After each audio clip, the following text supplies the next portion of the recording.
कल्पना कीजिए, एक पत्नी अपने पति के प्राण वापस लेने के लिए खुद यमराज तक से लड़ जाए।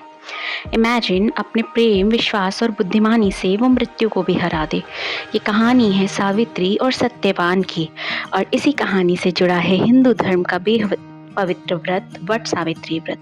लेकिन आखिर महिलाएं इस दिन बरगद के पेड़ की पूजा क्यों करती हैं? क्यों इस दिन सुहागिन महिलाएं 16 श्रृंगार करती हैं? और क्या है इस व्रत का असली महत्व?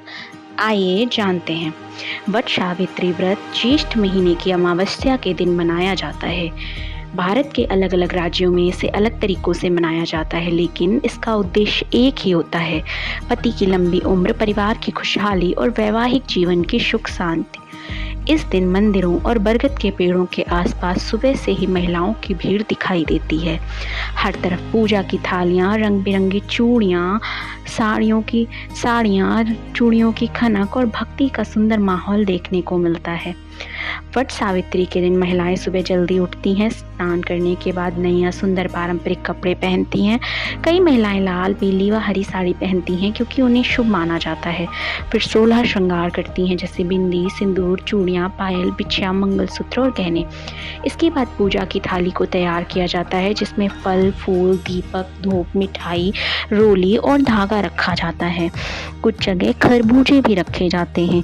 फिर महिलाएं बरगद के पेड़ के पास जाकर इसकी पूजा करती हैं।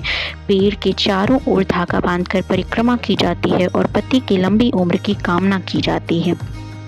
कई जगह महिलाएं मिलकर व्रत कथा भी सुनती हैं और भजन कीर्तन भी करती हैं। अब सवाल आता है कि आखिर बरगद यानी वट वृक्ष की पूजा ही क्यों की जाती है? हिंदू धर्म में बरगद के पेड़ को अमरता, शक्ति और लंबे जीवन का प्रतीक माना गया है। मान्यता है कि इस वृक्ष में ब्रह्मा, विष्णु और महेश तीनों का वास होता है, इसलिए इस दिन बरगद की पूजा की जाती है।